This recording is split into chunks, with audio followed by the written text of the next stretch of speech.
Cumprimento os irmãos com a paz do Senhor. Em pé como você está, quero convidar você a abrir a sua Bíblia. Salmo de número 37. Nós vamos ler dois textos, irmãos. A primeira leitura está no Salmo de número 37. Eu falei 37, é 27. Eu abri o 37, não tem nada a ver, graças a Deus. 27. Salmo de número 27. Nós vamos ler do versículo 4 até o versículo de número 8. E depois, Atos dos Apóstolos, capítulo 15. Vamos ler um texto de cada vez. Você que abriu a sua Bíblia no livro de Salmos, deixa ela aberta. Depois nós vamos ler capítulo 15 de Atos, versículo 13 em diante.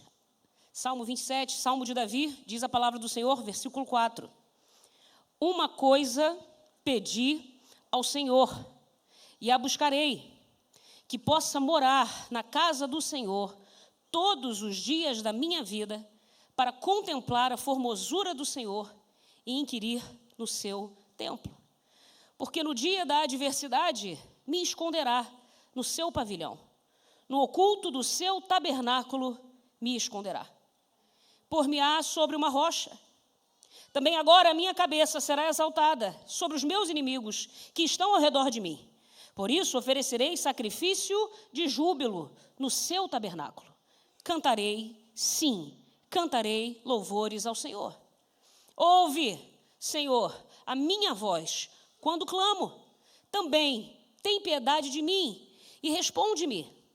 Quando tu disseste, buscai o meu rosto, o meu coração disse a ti, o teu rosto, Senhor, buscarei. Podemos ler todos juntos o versículo 8? 1, 2, 3. Quando tu disseste, buscai o meu rosto, o meu coração disse a ti, o teu rosto, Senhor, buscarei. Amém. Você pode agora, por gentileza, deixe esse texto marcado, se você puder, abra sua Bíblia lá em Atos. Do Antigo você vai saltar para o Novo Testamento, capítulo 15, versículo de número 13, diz a palavra do Senhor. Já está na tela, enquanto você acha eu leio, porque afinal de contas, diferente da irmã Luciene, eu não tenho nenhuma paciência. Eu sou extremamente ansiosa, então você me ajuda. Se achou, achou. Amém. Vamos lá. E havendo-se ele escalado, respondeu Tiago dizendo, homens e irmãos, ouvi-me. E hoje eu vou acrescentar, mulheres e irmãs, me ouçam também. Versículo 14, Simão relatou como, primeiramente, Deus visitou os gentios para tomar deles um povo para o seu nome. Versículo 15. E com isto concordam as palavras dos profetas, como está escrito. 16. Depois disto voltarei e reedificarei o tabernáculo de Davi, que está caído. Levantá-lo-ei das suas ruínas e tornarei a edificá-lo, para que o restante dos homens busque ao Senhor, e todos os gentios sobre os quais o meu nome é invocado, diz o Senhor, que faz todas estas coisas. Versículo 18. Conhecidas são a Deus, desde o princípio do mundo, todas as suas obras. Vou ler até o 21. Por isso julgo que não se deve perturbar aqueles que dentre os gentios se convertem a Deus, mas escrever-lhes que se abstenham das contaminações dos ídolos, da fornicação, do que é sufocado e do sangue, porque Moisés, desde os tempos antigos, tem em cada cidade quem o pregue e cada sábado é lido nas sinagogas. Até aqui, você pode tomar o seu assento. Queridos, nós estamos diante de um tema que nos propõe muitos desafios. Eu sei que não tem muito tempo, eu estive aqui no aniversário da nossa pastora. Para variar, eu estava tão nervosa que eu acho que eu nem dei parabéns a ela. Parabéns, pastora, Deus abençoe. Feliz aniversário. Aí a minha mãe, você não falou nem o nome dela. Eu falei, mas ela pediu. Em minha defesa, ela falou, nem fala meu nome. Eu falei, não seja por isso, eu não lembro nem do meu quando eu estou aqui. Eu subo aqui, eu não lembro nem do meu nome. Se você perguntar qual é o seu nome, glória a Deus, aí já ajuda. Queridos, mas é um tema que eu fiquei essa semana foi uma semana difícil. Comecei segunda-feira ardendo em febre. Não sei de onde veio nem para onde foi. Que passe longe de você. 39 graus de febre. Tomava remédio, a febre não baixava, chegava a 38. Aí na terça-feira amanheci com febre de novo, vamos ao médico. Eu falei, tá bom, já não queria mesmo ir, mas parece coisa de criança, né? Tem febre, vai ao médico. Tem febre, vai ao médico. Para que isso? Vou ficar boa. Mas estava preocupada. Minha mãe veio para o ensaio das mulheres na segunda-feira. Minha mãe estava com uma confiança em Deus assim inabalável. Eu pensando assim, essa hora eu já tinha mandado mensagem para a pastora, dizendo assim, Glorinha está morrendo, vamos pedir à igreja que interceda pela vida dela, e não vai dar para pregar, porque ela está com 40 graus de febre. Mas a febre passou. Como ela veio, ela foi. E eu fiquei pensando assim, não é dessa vez que eu escapo. Eu fiquei com pena da febre. Eu falei assim, podia ter durado um pouco mais. Porque esse tema me colocou contra a parede, irmãos. Eu fui cobrada, eu fui exigida, Eu não vou fazer uma crítica nenhuma, tá, irmãos? Mas é uma coisa que nós mulheres temos, né? Quando eu ouvi aqui as irmãs falando, no momento do bate-papo, brilhantemente conduzido pela pastora Denise, eu achei engraçado, cada uma tinha que falar algo de si, né? E eu vi a minha mãe em todas elas. Você também viu a sua mãe, né? Você também se viu. Exigente, paciente, mas não muito. Com algumas coisas sim, com outras não. E eu fiquei pensando assim, eu falei, meu Deus, se perguntassem isso para o senhor a meu respeito, eu acho que o senhor não ia dizer que eu era tão exigente assim. Eu acho que o senhor ia dizer, Glorinha, é muito complacente, isso sim. Ela deixa passar muita coisa. Se eu não cobrasse tanto Glorinha, não sei o que seria dela. Deus olhar para mim e falar assim, ela é um pouco preguiçosa, um pouco covarde. Glorinha é muito cheia de inseguranças esquisitas. No fundo, ela é um pouco altiva. Tem um pouco de soberba ali dentro dela. Isso sou eu fazendo o meu diagnóstico conforme o Espírito Santo. Porque eu sei o que ele me confronta. Será que você sabe o que o Espírito Santo teria a dizer a respeito daquilo que você não conta para ninguém? Mas que você sabe que convive com você. Faz parte da sua natureza. E não da natureza que você herdou apenas da sua mãe ou do seu pai, mas a natureza que eu e você herdamos de Adão. Herdamos de Eva. Mulheres, têm opiniões a meu respeito, que eu gostaria de não saber jamais. Mas que quando Deus me leva para o lugar da intimidade, quando Deus me leva para o santo dos santos, eu sou obrigada a ser confrontada com elas. E ali naquele lugar, onde eu não quero ir, onde eu prefiro me acovardar e ficar aqui no raso, ficar às margens. Margem é lugar de segurança. Eu não sei se é porque eu sou filha de um homem do mar. A gente brinca com meu pai dizendo, lobo do mar, pastor Maurício. Mas meu pai, ele é lobo do mar, mas ele não se lança não, irmãos. O homem é muito consciente. Ele tem uma âncora muito bem fincada aqui no raso, onde ele sabe que dá pé. Mas eu aprendi com ele que com o mar você não brinca, porque você nunca sabe onde ele vai te levar. E a profundidade de Deus, como aquele rio lá de Ezequiel 37, é muito parecido com isso. É um rio que vai levando você para uma dimensão que não dá pé, você não tem mais o controle, você não tem mais... De repente, por causa da profundeza, a segurança acabou. E há um homem que está conduzindo Ezequiel por esse caminho, e eu fico me perguntando, hoje ele está nos conduzindo também por um caminho, um novo caminho, um vivo caminho, um caminho que nos conduz a um lugar de intimidade em que a gente vai ouvir coisas que não quer ouvir. Por isso eu temia, e temo, e tremo. Mas se o senhor quiser recolher, ele recolhe, irmãos, independente de eu fazer o que ele mandou ou não. Então é melhor ir na obediência, não é isso? O senhor me levou para o Salmo 37. Antes de entrarmos no Salmo, eu queria só explicar para você porque nós lemos Atos 15. Um texto conhecido nosso, é o Concílio de Jerusalém, é a Assembleia de Jerusalém. Tem tudo a ver com o nosso tema de escola dominical, porque esse trimestre nós estamos estudando a igreja em Jerusalém. Muito bem, você que frequenta a escola dominical, está de parabéns, está afiado. Você fala assim, não, Glorinha, não deu nem tempo de eu pensar, então desculpa, sou eu que sou ansiosa. Mas nós estamos estudando, e amanhã tem aula, espero você aqui na escola dominical. Amém. Olha o pastor Maurício, animadíssimo. E nós estamos estudando a igreja de Jerusalém, e essa igreja em Jerusalém viveu o seu momento de crise também. É a crise dos gentios. É a crise da composição da igreja. Afinal, o evangelho é apenas para os filhos de Israel? Ou o evangelho é para as nações? Essa é a pergunta que é colocada aqui.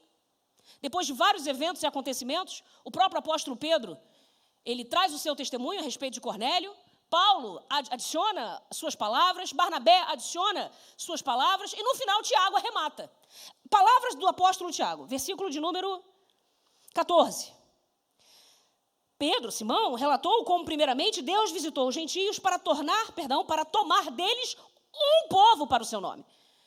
Então a opinião de Tiago já fica clara desde o começo, em que ele está dizendo, olha, dos gentios virá um povo. Amém ou não amém, irmãos? Da multidão dos povos virá um povo, porque Deus está conquistando um povo para si, que vem de toda tribo, de toda língua, de toda nação. Amém ou não amém? Essa é a visão do Cordeiro que aparece lá em Apocalipse. O Cordeiro é digno. Ele conquistou, por meio do seu sangue, um povo. Esse povo vem de vários povos, de várias culturas. Para defender essa posição dele, qual é a posição de Tiago? É a inclusão dos gentios no projeto de Deus. É entender que a igreja é um povo que vem de vários povos, e não só dos judeus.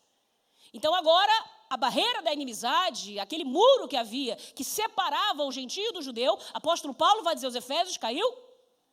E a igreja, portanto, é esse povo, esse corpo unificado de Deus, que traduz a realidade da bênção que nós recebemos de Israel, a bênção que nós recebemos dos judeus, e também para alcançar todas as nações.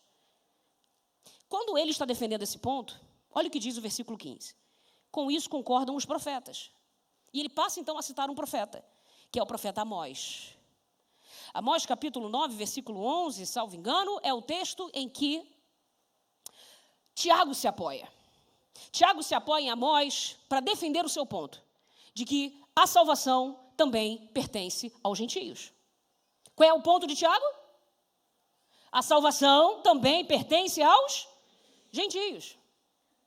E o ponto de Tiago vai ficar claro no versículo 16. Ele passa a citar Amós, dizendo assim, palavras do profeta: depois disto, voltarei e reedificarei o tabernáculo de Davi, que está caído. Levantá-lo-ei das suas ruínas e tornarei a edificá-lo. É até aqui, Amós.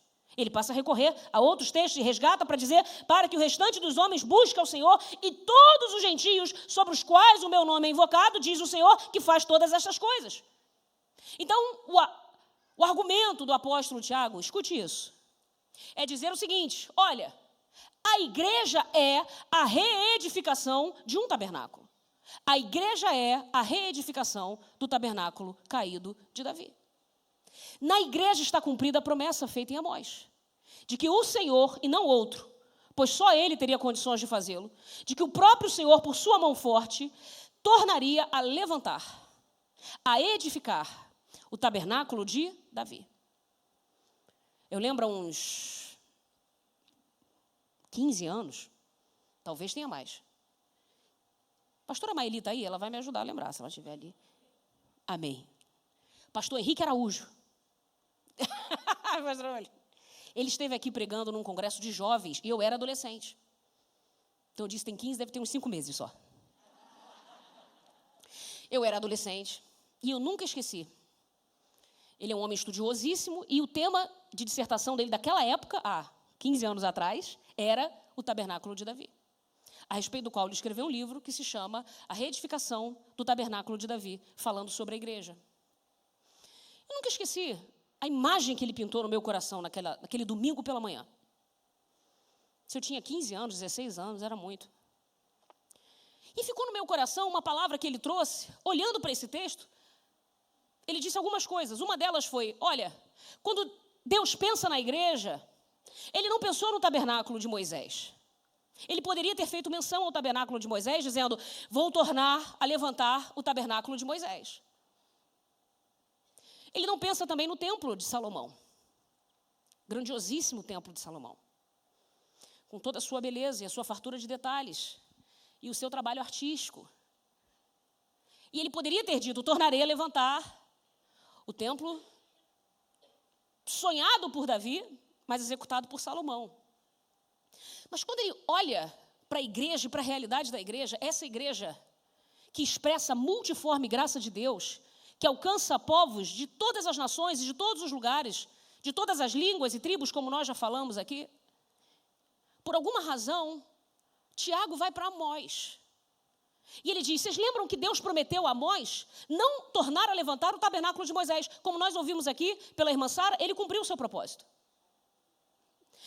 E o templo de Salomão cumpriu o seu propósito. Ele foi destruído em 586 a.C., a gente sabe, Nabucodonosor fez aquela desgraça toda. Depois o templo de Zorobabel é pequeno, é mais humilde, mas há uma promessa também de que a glória da segunda casa seria maior do que a primeira. A gente ouviu aqui hoje sobre o templo nos tempos de Jesus, que já era o templo de Herodes, que tinha muito pouco de templo e muito de Herodes. E nenhum desses lugares parece que Deus tem saudade. Quando ele olha para as formas como Deus escolheu habitar no meio do povo. Porque esta é a função do tabernáculo. É ser uma tenda do encontro. É ser o lugar onde Deus se encontra com o povo. Onde Deus pode manifestar-se. Onde Ele tem liberdade. E ali, no meio de várias formas e de modos como esse encontro aconteceu ao longo da história, Deus parece que pinça da história o templo mais esquecido. O tabernáculo que chega a ser, porque era provisório, chega a parecer irrisório. Era provisório e parece que ficou eterno. Era irrisório e parece que se tornou o padrão de Deus. Então tem alguma coisa aqui de estranha nesse texto? Porque Deus não voltou para Moisés, Deus não voltou para Salomão, Deus não estava nem aí para Herodes, mas Deus para no tempo e diz, eu tenho saudade. E eu quero voltar a levantar algo que se perdeu. Uma estrutura que foi caída, que está sendo decomposta, que está sendo deglutida pela cultura, pelos dias, pelo tempo, pelas distrações, pelos afazeres, pelas rivalidades e as prioridades que rivalizam comigo. Ele vai dizer, se eu tivesse que escolher uma forma, quando eu olho para a igreja, a forma como eu quero me relacionar com a igreja, era como era no tabernáculo de Davi. E eu me perguntei então, o que tem nesse lugar? Irmãos, a gente conhece a história, a gente sabe que nos tempos de Davi, a arca havia sido abandonada, esquecida, ficou 20 anos na casa de alguém, e o próprio Saul não estava, obviamente, é Saul que a gente está falando aqui, então Saul estava absolutamente desinteressado a respeito da arca. Até porque, como eu dizia no começo, Saul é aquele tipo de pessoa que não está preocupado em ouvir a opinião verdadeira a respeito de si mesmo. Então, a opinião de Deus, Saul nunca quis. Saul só queria aquilo que lhe favorecia. Vocês lembram disso? 1 Samuel 15 vai dizer que quando Samuel enfrenta Saul, coloca Saul contra a parede e diz, Saul, não está dando para te defender. Olha que eu estou brigando com Deus há um tempo. Deus está chateado comigo por tua causa. Imagina o profeta ter que enfrentar essa barra. Deus virou para Saul e virou para Samuel e disse, Samuel, até quando? Você vai continuar passando pano, versão Nova Almeida, Glorinha atualizada. Você vai continuar passando pano para Saul, porque eu já o rejeitei, mas você não rejeitou. É difícil, irmãos, quando nós acolhemos quem Deus já rejeitou. Deus já mandou você cortar, mas você fica nutrindo, você fica cultivando, você fica dando atenção, você fica enchendo de brilhos, enchendo de elogios. Quem Deus já disse, não, eu rejeitei, eu afastei. Quem é você para se colocar no lugar de Deus? Irmãos, temos que ouvir a opinião de Deus a nosso respeito, a opinião de Deus a respeito das pessoas, e não a nossa própria vontade. Mas Samuel cansou também de Saul. Depois que ele mata Agag, depois que ele resolve o problema, na verdade, antes de matar Agag, mas a ponto de resolver o problema, que era o problema dos amalequitas, depois você lê com cuidado a história, você vai entender. O que me assusta em Saul é que há uma condenação, há um decreto, há uma sentença de Deus contrária a Saul. Sabe o que Saul diz? Ok, tudo bem. Honra-me, porém. É assim que a gente reage quando Deus coloca o dedo na nossa ferida? Quando Deus expõe a nossa chaga? Quando Deus diz para mim coisas que eu sei que são verdadeiras, mas que eu finjo que não são? Como é que você reage? Tudo bem, mas no Instagram, na rede social, diante das pessoas, diante dos príncipes, me honra. Isso é Saul, irmão. Saul não quer arca. Saul não quer presença. Saul não quer santo dos santos. Saul não quer intimidade com Deus. Saul quer ser honrado. Porque esse é o Saul que antes de ir para a batalha diante dos amalequitas, a Bíblia vai dizer que ele gastou um tempo para fazer uma coisa que era mais importante do que lutar as guerras do Senhor. Ele foi construir uma coluna para si mesmo. E a gente é assim, não é? Não, eu vou fazer o que eu tenho que fazer, mas antes, deixa eu ver se eu fiquei bem nessa foto. A gente é capaz, irmãos, não vou olhar para ninguém, não quero que ninguém me bata, ninguém me julgue. Por favor, pelo amor de Deus. A gente é capaz de gastar horas costurando a nossa própria roupa. A gente é capaz de gastar horas lustrando nossos próprios sapatos. A gente é capaz de gastar horas cuidando da nossa própria aparência. Tendo prazer na nossa própria aparência. Tendo prazer em parecer mais rico. Em parecer mais gordo. Isso na versão Antigo Testamento, né? Porque hoje em dia é mais magro. No Antigo Testamento, mais gordo era mais rico, entendeu? A gente tem prazer em burilar os nossos talentos, em expor nossa eloquência, como somos afinados, como somos capazes. Nós estamos construindo colunas para nós.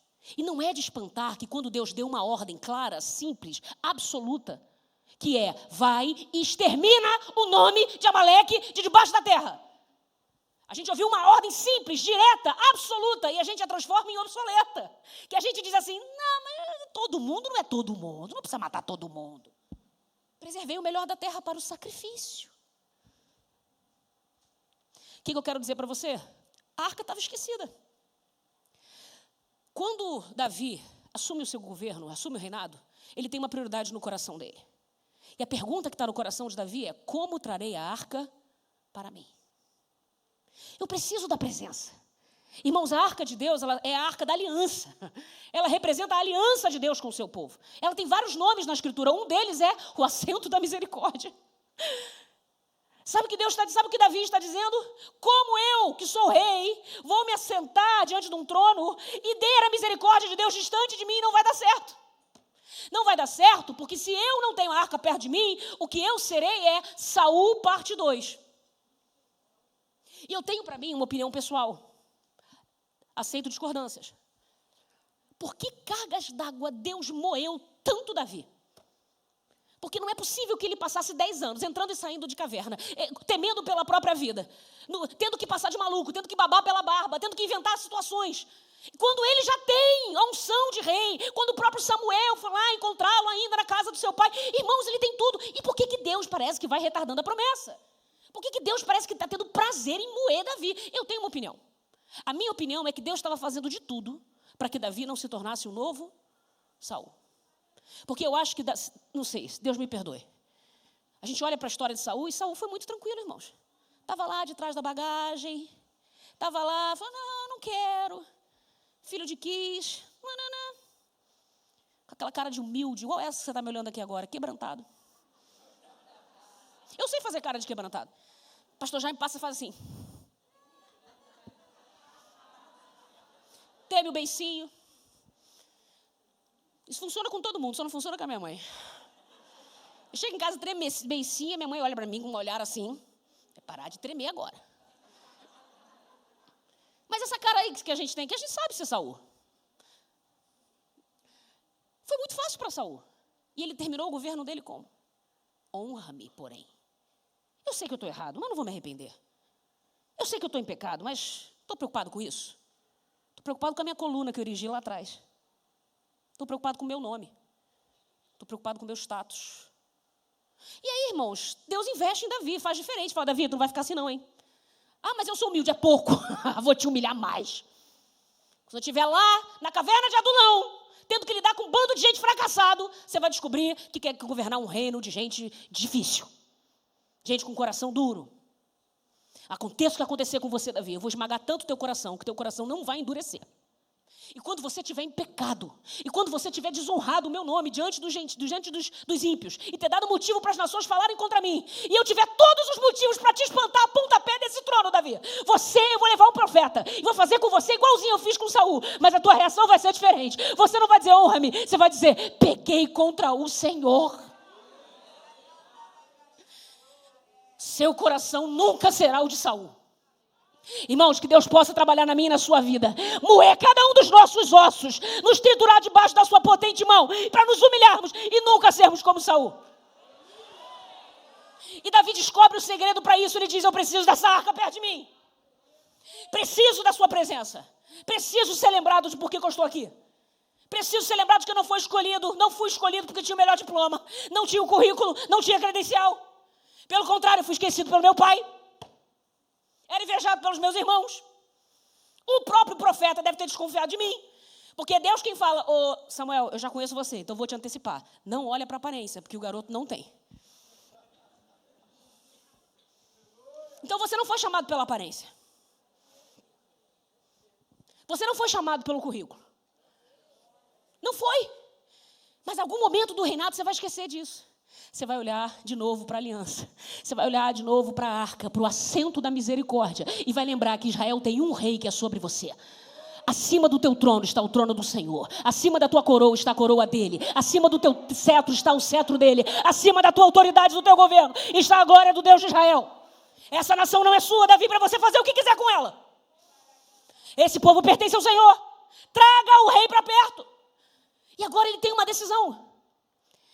O problema, irmãos, é que quando ele traz a arca, você conhece a história.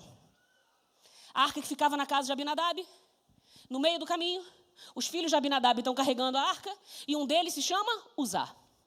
Uzá estende a mão, o que acontece, gente? Fulminado. E Davi, a Bíblia diz que ele se contristou. Algumas versões dizem que ele ficou zangado.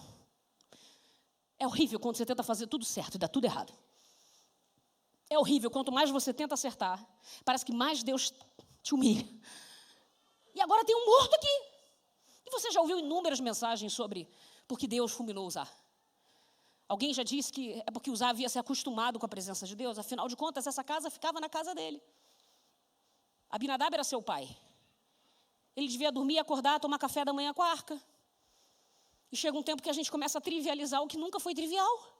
A banalizar o que nunca foi banal. A tornar comum o que sempre foi sagrado. O que sempre foi santo. Porque a gente tem 350 mil versões desse livro na nossa prateleira. Então a gente acha que ele é só mais um livro.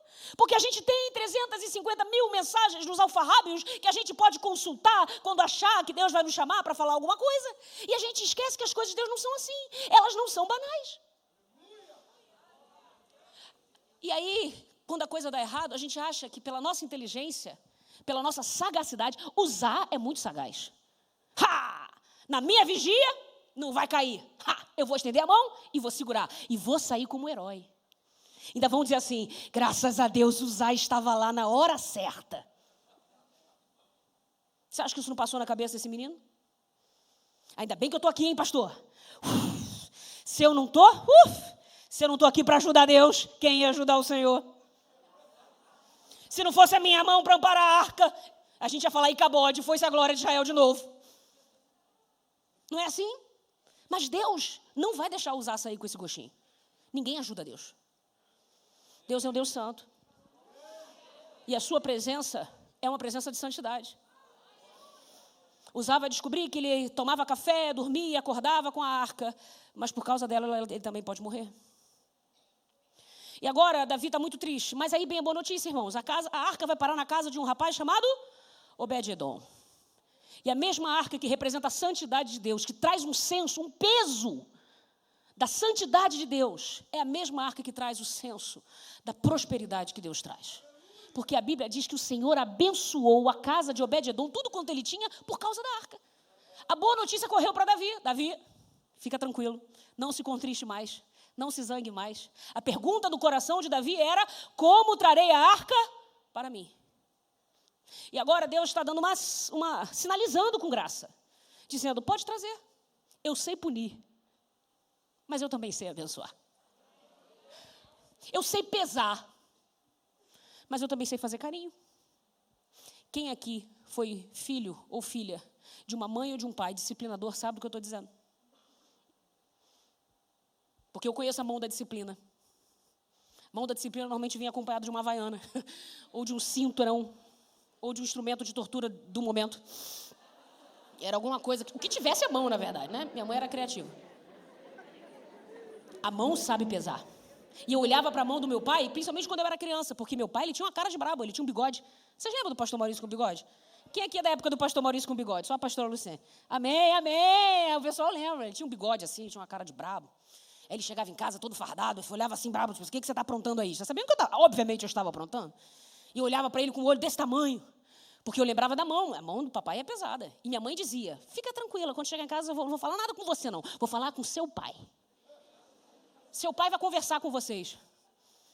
Eu já me urinava. Meu Deus do céu. Acabou para mim. Mas a mesma mão do papai era a mão que eu lembro muito dessa experiência. Porque eu era uma criança faceira, eu corria demais. Corria. O meu erro foi ter parado de correr, né? Se tivesse correndo, não estava desse tamanho. Amém. Mas corria muito. Corria muito. E meu pai ficava por conta, porque na época a igreja tinha aquele púlpito que ficava aqui em cima, então ele ficava só observando. Meu pai não tinha paz no culto dele, ele não podia adorar o Senhor. Ele tinha que me vigiar, porque eu estava para um lado, para o outro, e todo domingo eu apanhava semanalmente. Tinha um horário, chegava na igreja eu apanhava, todo domingo. Mandei você não correr, você correu, corri. Apanhava. Porque eu era pior, eu ainda respondia. É a morte, irmão. A morte para qualquer homem, qualquer militar, qualquer crente é um filho que responde. Meu pai dizia assim, podia ter me dado filho nenhum, mas um filho que responde. Mas aí, irmãos, o que aconteceu?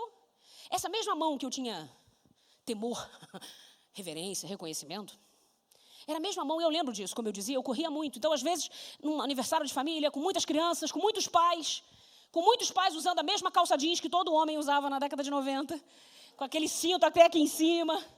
Todo homem, todos os pais usando as mesmas roupas, o mesmo mocassim, todos os meus tios.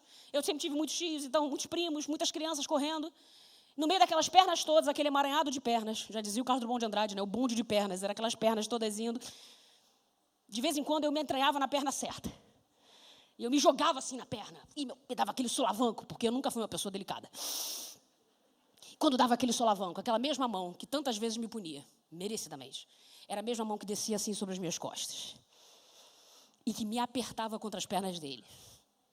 E que dizia assim, não falava nada, que meu pai nunca foi de falar muito. Ele apertava assim as minhas costas, como que dizendo assim, sou eu mesmo, me achou. Veio para a perna certa. Pode sacudir o papai. De vez em quando essa mesma mão fazia um carinho. De vez em quando essa mesma mão gostava de apertar a bochecha. Gostava de fazer cosquinha. Botava a gente para dormir. Contava a história da galinha dos ovos de ouro, do Monteiro Lobato e do bicho manjoléu. Então, Deus é pai como pai deve ser pai. Ele sabe punir, e Uzá é prova disso, mas ele também sabe abençoar. E na casa de Obed-Edom, de repente, o jardim começa a florescer. As plantinhas que nunca germinaram, de repente, estão dando fruto. As crianças que viviam doentes, de repente, têm saúde. As mulheres que eram estéreis, de repente, estão férteis. O que está acontecendo na casa de Abinadab, meu irmão? Deus está fazendo carinho. Deus está dizendo para Davi, pode me buscar, Davi. Pode vir me procurar, Davi. Eu sou o assento da misericórdia. E agora, então, Davi toma uma decisão. Finalmente! Segundo Samuel 6 vai dizer, finalmente. A alegria de Davi é tão grande em trazer a arca, irmãos. A Bíblia diz que ele saltava, cantava, pulava. Ele pagou o papel de ridículo. Se a gente for ouvir a versão revista atualizada, nas palavras de Mical, ele fez uma bela figura. Dançando, pulando, suor, cantoria, tamborim, alegria. E Davi agora então tem uma missão. O que eu vou fazer com a arca? O texto só diz que ele a coloca numa tenda. E essa é a história do tabernáculo de Davi. O que é o tabernáculo de Davi? É a tenda, onde estava a arca. E mais nada. O que isso tem a ver com o nosso tema, Glorinha? O véu se rasgou. Irmãos, Deus me fez lembrar de uma mensagem de 15 anos da boca do pastor Henrique. Para lembrar-me que um dia na história houve um tabernáculo sem véu. Que um dia na história, antes... É bonito de Davi é tão profeta que ele antecipa vários dos temas do Novo Testamento. Ele antecipa vários ofícios que não são seus. Ele come do pão da proposição que não podia comer. Ele se veste de linho sacerdotal não sendo sacerdote. Não é à toa, irmãos, que nós adoramos o filho de Davi. Porque Davi, ele se antecipa na história a muitas coisas. Muitos dos salmos messiânicos são salmos de Davi. Davi está muito à frente do seu tempo, conscientemente ou não. Quando a gente pensa em adoração, quando a gente pensa em comunhão, quando a gente pensa em oração, para falar de um véu que se rasgou, Deus quer levar a mim e a você num tempo da história, em que Davi trouxe a arca, colocou-a numa tenda, e nada mais. E olhava para ela. E separou cantores, é verdade, 288, que ministravam, levitas que ministravam diuturnamente. Faziam turnos semanais e 24 horas por dia tinha alguém diante da arca. Tinha alguém adorando ao Senhor diante da arca. Uma arca que não tem muro. Uma arca que não tem cortina. Uma arca que não tem divisória. Onde está a separação? Nós ouvimos hoje aqui da irmã Sara, o templo de Herodes, com tantos degraus para subir. Tantos percalços para vencer. E nós que somos mulheres, a gente sempre sente mais. Por quê? é o templo das segregações. Tem uma frase no muro que está dizendo, se você for gentio, pode morrer por tua conta e risco. Então tem uma segregação entre o gentio e o judeu. Mas não é a única segregação. Também tem uma segregação entre judeu e judeu, porque você pode não ser sacerdote. Se você não é da estirpe certa, da linhagem certa, se você não é levita, não tem lugar que você não vai entrar nunca. Mas não basta, até mesmo entre os levitas. Tem que ser da família de Arão, tem que ser sumo sacerdote se quiser acessar o interior do interior, o santo dos santos. Quantas segregações, quantas divisões, quantas separações entre gentio e judeu, entre ordenados e leigos, entre homens e mulheres.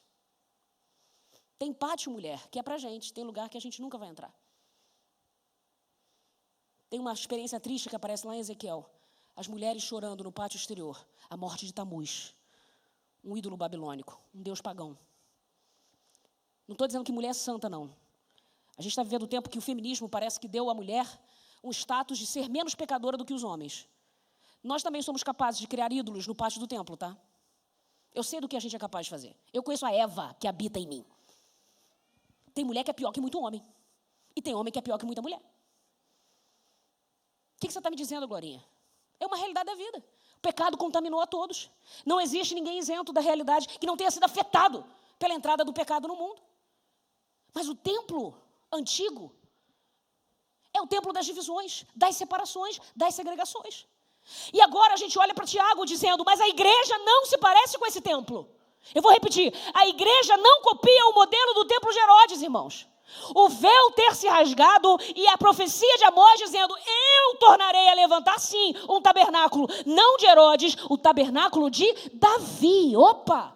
Eu consigo entender então agora porque que Paulo vai dizer aos Gálatas que na igreja não existe mais segregação. Gálatas 3:8, na igreja não existe nem judeu, nem grego, nem homem, nem mulher, nem servo, nem livre, porque todos são um em Cristo Jesus. A igreja é o tabernáculo de Davi reedificado. Porque aqui não tem segregação, aqui não tem muro. Perceba, no templo de Herodes, para que tantos muros? Tantas cortinas, tantos véus, tantos degraus, tantas distâncias. Porque tudo é para dizer para você, fique fora. Fique fora. Aqui não é para você.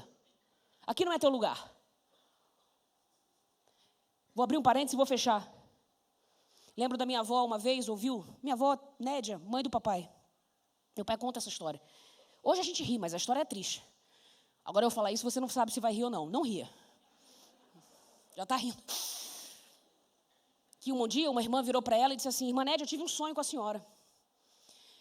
E minha avó falou, não, pois não, conte o sonho. Eu sonhava e Deus me mostrava assim, que a senhora não é filha da salvação. Irmão, botou a minha avó para fora do véu. Jogou ela lá no templo de Herodes. Essa senhora não é filha da salvação, não. A minha avó ficou assim. Porque essa irmã era nova convertida, irmãos. A pessoa acabou de chegar, quer sentar na janela. Ainda quer ser porteira do céu. Fala quem vai entrar, quem não vai. Se fosse eu ia falar assim, a senhora chegou ontem.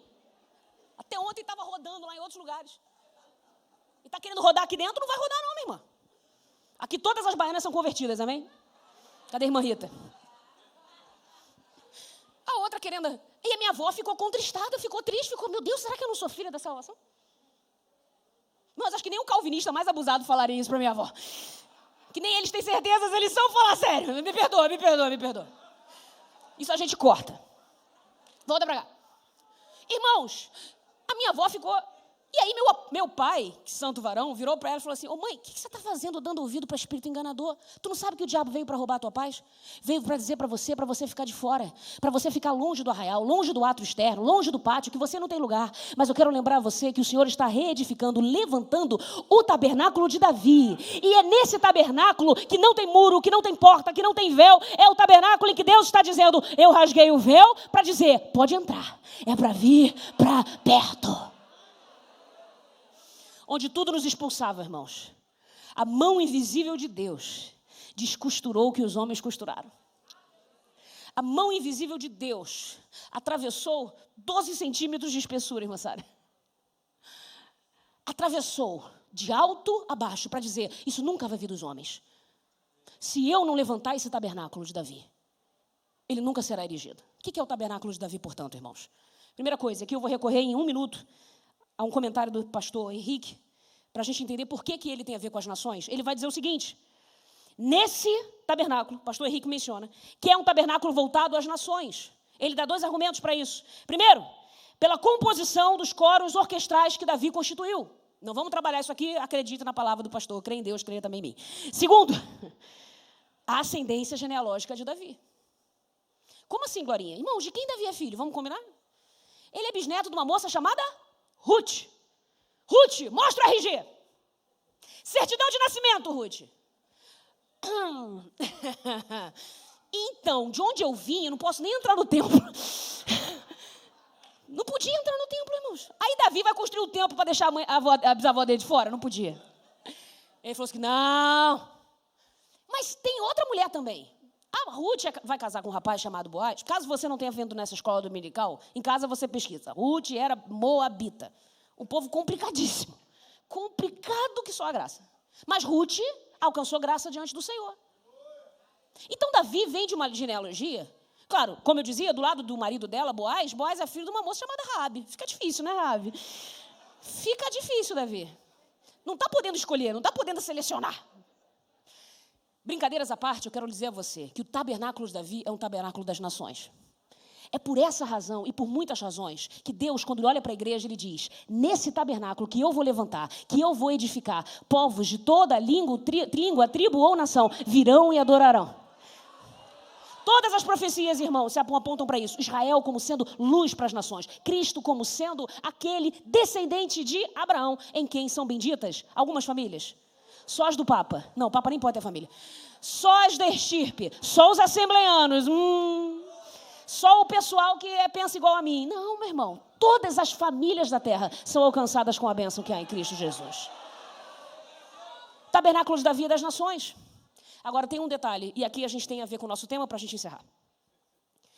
O tabernáculo de Davi também é um tabernáculo que levanta, e Deus diz isso, eu escrevi aqui. Ao rasgar o véu, Deus está levantando o tabernáculo caído das missões. Deus está levantando o tabernáculo caído das missões. A igreja nasce para evangelizar, meu irmão. Nós somos um povo separado, comprado e remido, e paga um alto preço. E nós somos luz no meio das trevas. Deus está levantando o tabernáculo caído das missões. Mulher, você não precisa. Tinha uma canção que mamãe cantava muito na infância dela. Você não precisa percorrer os campos de outras nações para ser um missionário. Eu lembro da vovó Teresa. Vovó Teresa, últimos dias de vida dela, irmãos. Minha mãe não gosta que eu fale, mas minha avó não tinha muita escolaridade. Toda vez que eu digo isso, minha mãe não era analfabeta, era quase. Mas ela não quer que diga, então não vou dizer.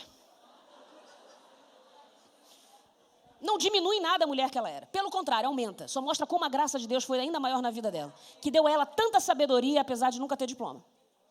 A minha avó, irmãos, com todas as questões dela. Se tinha uma coisa que minha avó tinha, como a gente ouviu aqui, é ousadia. Últimos minutos da vida consciente da minha avó. Minha avó está na cidade com a minha mãe, ela começa a passar mal. Minha mãe pega um táxi, entra com ela dentro do táxi.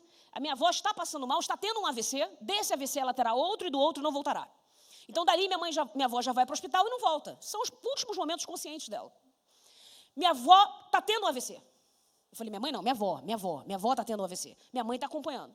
De repente, dentro do táxi, tendo um AVC, a minha avó olha para o painel do motorista e vê uma porção de objetos. E minha avó, tendo o AVC, interrompe o AVC. Interrompe o AVC. E vira para o motorista. O senhor precisa de Jesus. Nenhuma dessas imagens vai dar para o senhor o que o senhor está buscando.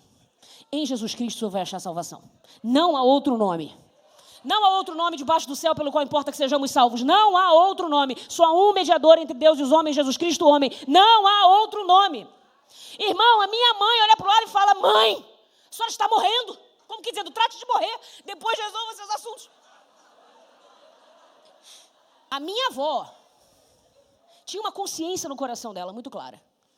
Se eu sou do tabernáculo de Davi, eu sou do tabernáculo voltado às nações.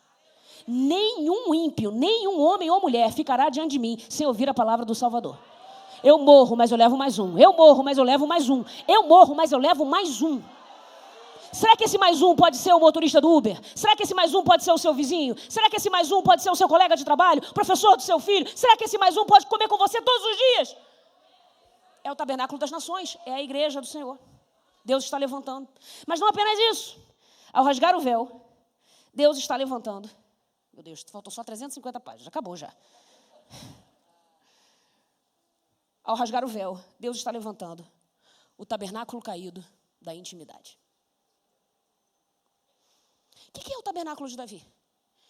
Que lugar é esse? Que encontro é esse? Que tenda é esse? Que momento é esse de que Deus lembra e diz: se eu tivesse que levantar de volta era para aquele lugar que eu ia.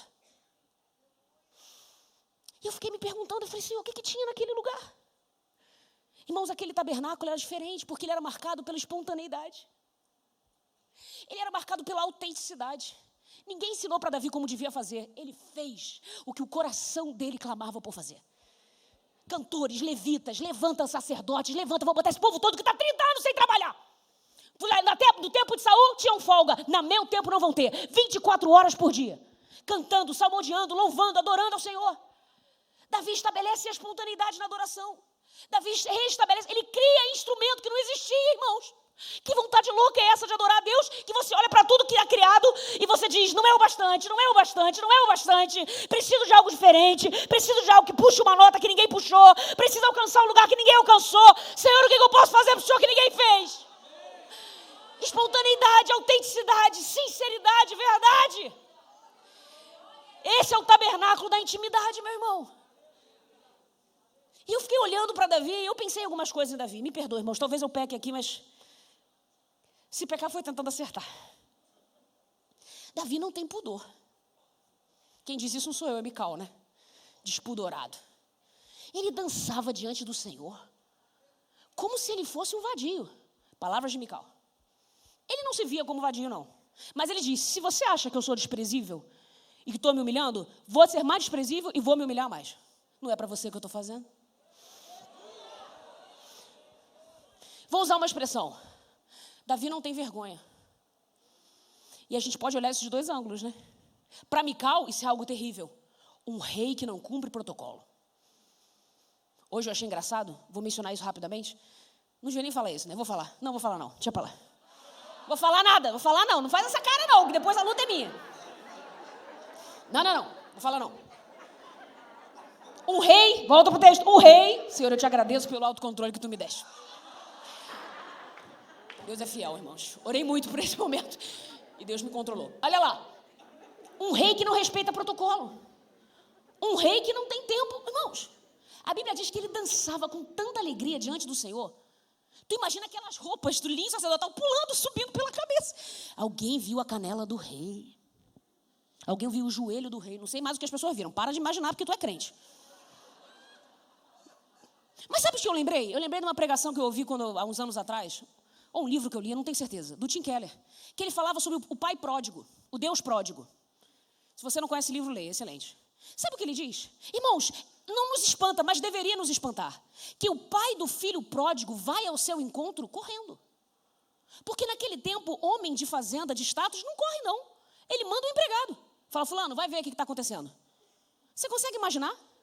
Uma pessoa, naquele tempo, antiguidade, roupas pesadas, ou não, né, porque ele era da fazenda, tendo que conviver com milhares de empregados, um homem rico, ele vai correr? Ele não corre. Eu nunca esqueço uma frase do Tim Keller em que ele diz assim, é de assustar que esse pai, ele corre. Olha lá, sem nenhuma vergonha, ele mostra as canelas. Um Deus que mostra as canelas. Sabe o que ele está dizendo? Eu vou me expor. Ainda que seja ridículo aos teus olhos, por amor, eu vou fazer isso. Eu vou quebrar os protocolos. Davi, escute isso, não se assuste. No tabernáculo de Davi, irmãos, não tem sala VIP.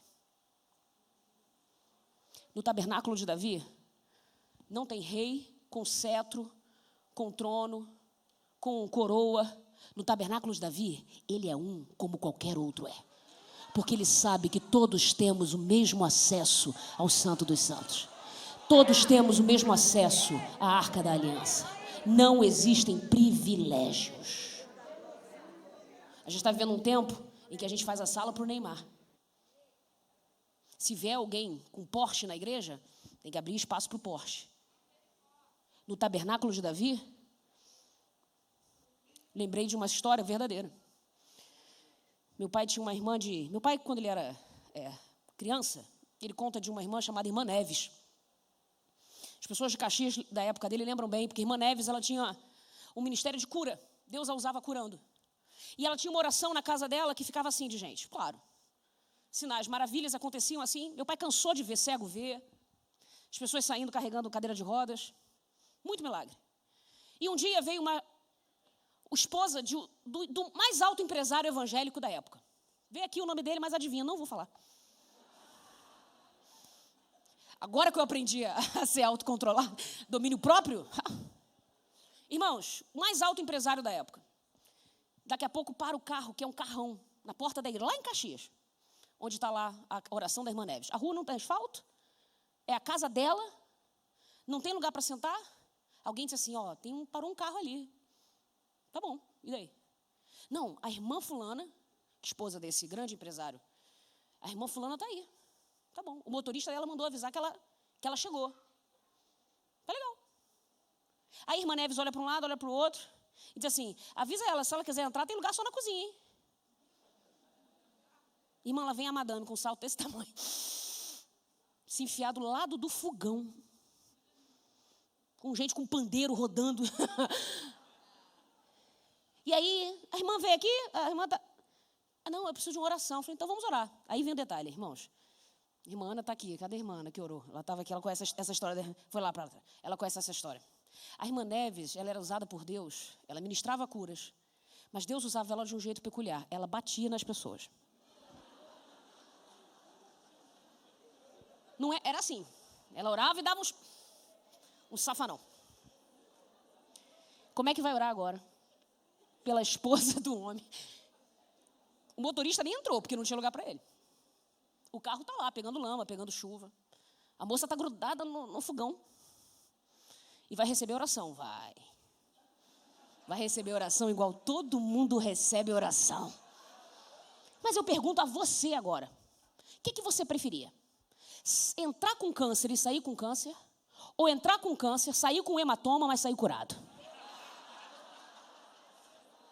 O que eu sei, a irmãzinha teve que deixar o salto de lado, encontrou um lugar do lado do fogão, deu uns glória a Jesus, tomou uns tapas e saiu curada.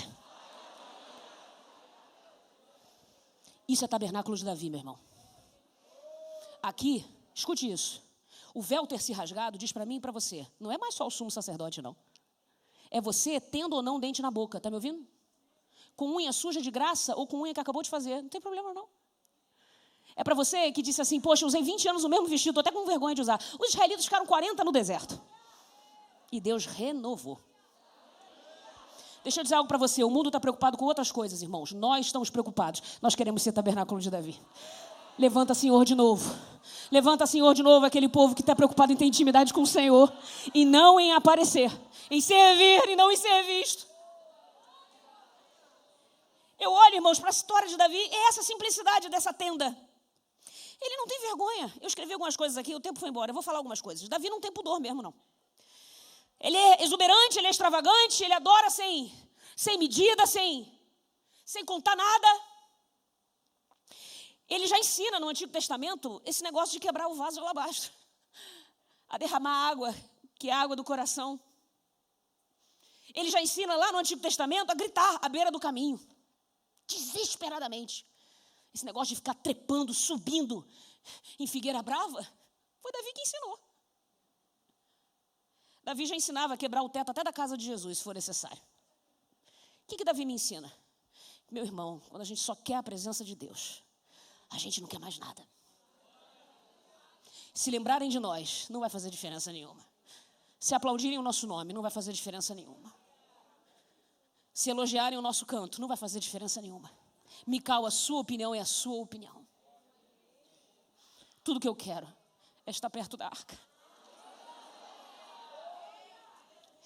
E aí a gente termina essa mensagem lembrando a você, irmãos, do que ele escreveu. Agora sim, Salmo de número 27. Olha o que diz a palavra do Senhor. Nós estamos falando sobre oração. E esse é o texto em que Deus... Eu fiz uma pergunta ao Senhor. Falei, Senhor, me mostra um lugar na Escritura que traduza, que tente chegar perto em palavras desse sentimento que havia em Davi, quando ele chegava na tua tenda, quando ele chegava no teu tabernáculo, o tabernáculo que não tinha véu. Me mostra, Senhor. E Deus me disse, versículo 4. Mas eu quero ler, a gente leu na versão revista fiel, corrigida fiel, mas eu quero ler na versão NVT. Não é a minha versão favorita, mas às vezes a gente compara versões para aprender alguma coisa. Olha o que diz a versão NVT. Desculpa o pessoal da mídia, não preparei vocês para isso, meu tempo acabou, inclusive, estou saindo. Eu preciso mandar um sniper, né? Salmo de número 27, verso 4, por favor, na versão NVT, se tiver, coloca por gentileza na tela. Olha o que diz a versão NVT. Veja se você escuta essas palavras na voz de Davi. Eu não sei se Davi era barítono, tenor. Eu não sei como era Davi. Se ele tinha voz assim bonita, igual a do pastor William. Eu não sei como era a voz de Davi. Mas ele era um homem da música. Eu tento imaginar ele dedilhando assim, na sua harpa.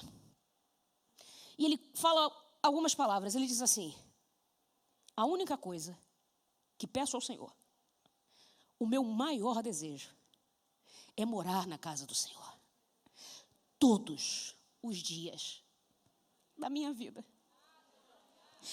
Para quê?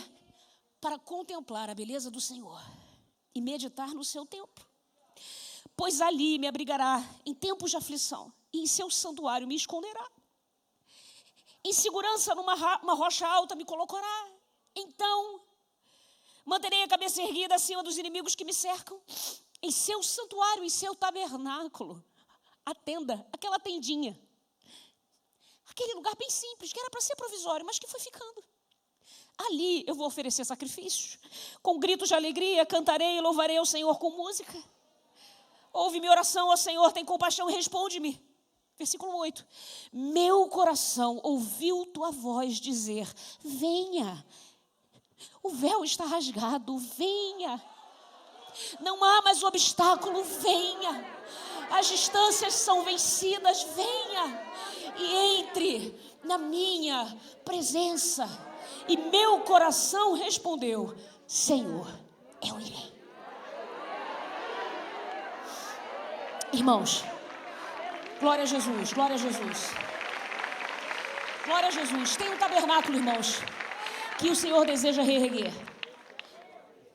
Lá naquele quarto escuro, onde eu coloco o que eu não quero que ninguém veja.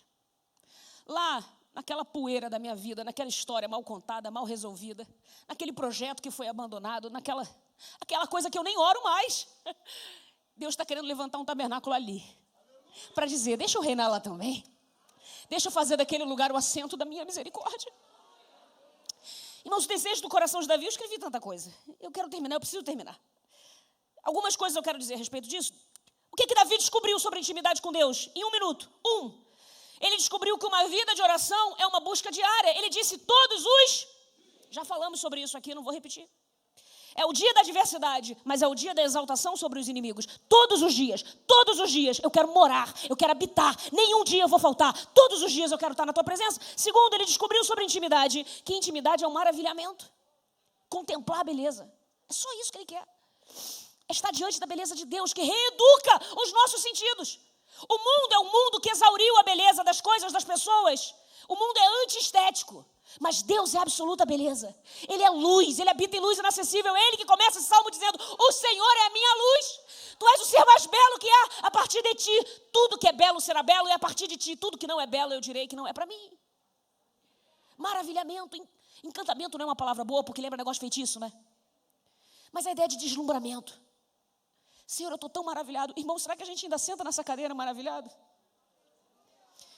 Eu lembro quando eu fui batizada com o Espírito Santo neste altar. Eu estava ali, era um congresso de jovens. Vem aqui para frente todo mundo que não era batizado. Eu vim, 11 anos. Daqui a pouco, eu estava nervosa, estava pensando, como eu, né? Sempre pensando 1 milhão de coisas. Nenhuma delas provavelmente era boa. Eu senti uma mão assim que veio por trás de mim, botou a mão no meu peito. Depois eu vim descobrir que era a irmã Zaida. E ela disse assim no meu ouvido: você está cheinha. Deixa Deus fluir em você. Foram as últimas palavras que eu ouvi. Depois eu acordei em casa, estou brincando. Aquele dia eu fui batizada, eu lembro que eu fui colocada aqui em cima no altar, do lado do irmão Domingos. Irmão Domingos com 60 e poucos anos, eu com 11.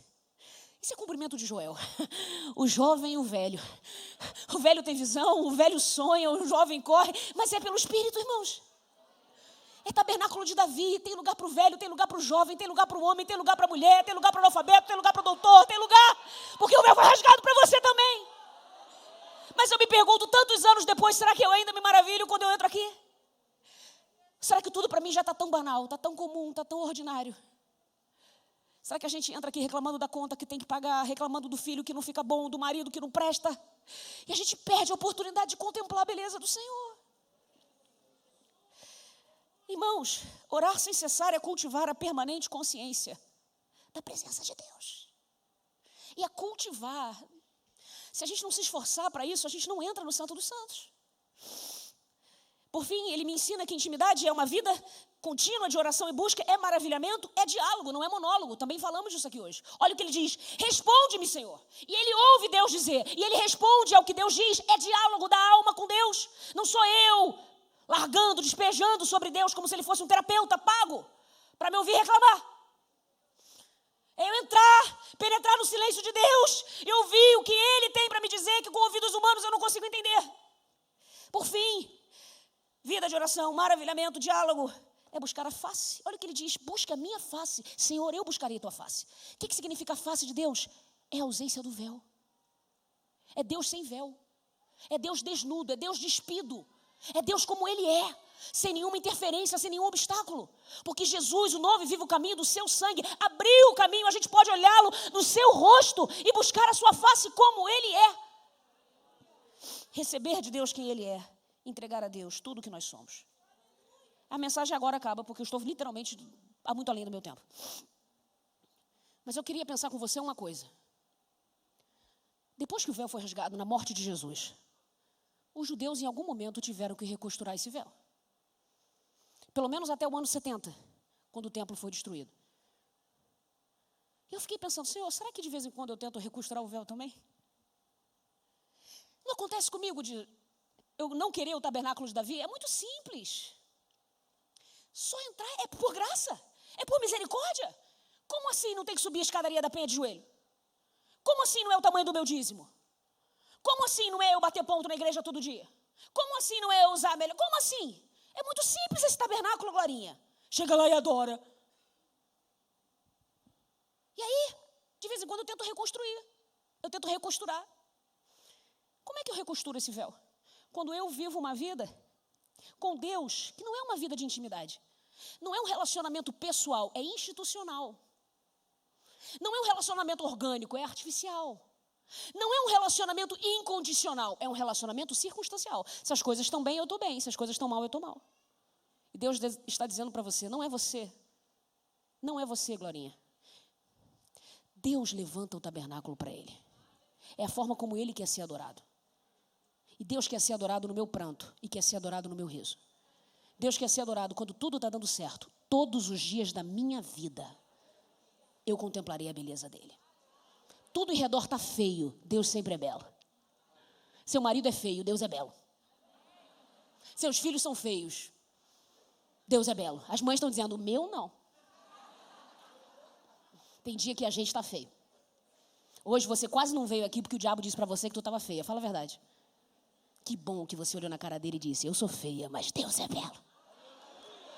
É Davi quem vai dizer para mim, eu sou pobre e necessitado, mas o Senhor cuida de mim. Que Deus abençoe a igreja nessa noite, em nome de Jesus. Amém, amém, amém. Vamos ficar de pé? Vamos nos colocar de pé, irmãos. Fala, pastor.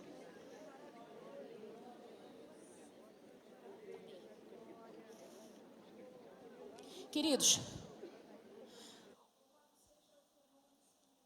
é de impressionar que um homem tem alcançado uma dimensão de quem Deus é, quando não havia revelação para isso. Mas é o Espírito Santo quem sopra. E o Espírito Santo quem soprou a Davi, quer soprar a você. Esse novo e vivo caminho que ele já abriu.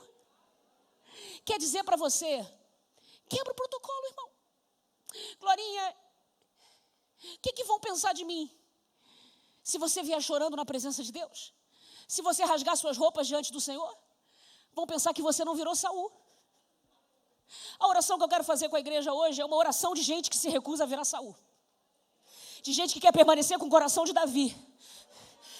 Para entrar na tenda de Davi, entrar no tabernáculo de Davi e dizer ao Senhor: Senhor, eu vou pular na tua presença. E se eu escandalizar alguém, não tem problema, Senhor. A minha alegria é espontânea. Deus hoje fala comigo, Ele quer derramar uma alegria espontânea. Ela não é induzida por ter um bom cartão de crédito, por ter um bom plano de saúde, pelas coisas estarem dando certo e fluindo na sua vida. É uma alegria que vem do Espírito Santo, a mesma que encheu Davi. Deus sente saudade, irmão. Saudade de um tempo em que eu molhava o travesseiro com lágrimas. Deus sente saudade. Saudade de um tempo em que a gente entrava a noite adentro, não olhava o relógio. E a gente dizia para o Senhor: Senhor, se o Senhor não falar, eu não saio daqui. Meu Deus. Igreja, hoje o Senhor está nos chamando de novo para entrar nesse lugar. E dizer, Ele é simples, Ele é simples. Graças a Deus a nossa igreja é uma igreja bonita, mas aqui podia ser chão de mãos barro, não faria diferença para Deus. Para o nosso conforto é bom que a gente tenha um excelente ar-condicionado. Mas, irmãos, que bom seria se esse teto desaparecesse. E aquela glória que enchia o tabernáculo enchesse agora a minha e a sua vida. A gente ia chegar em casa sem reclamar de nada. E a gente ia dizer: Senhor, se o Senhor me tirasse tudo, eu não sentiria falta. Mas eu sinto falta da tua presença, Senhor.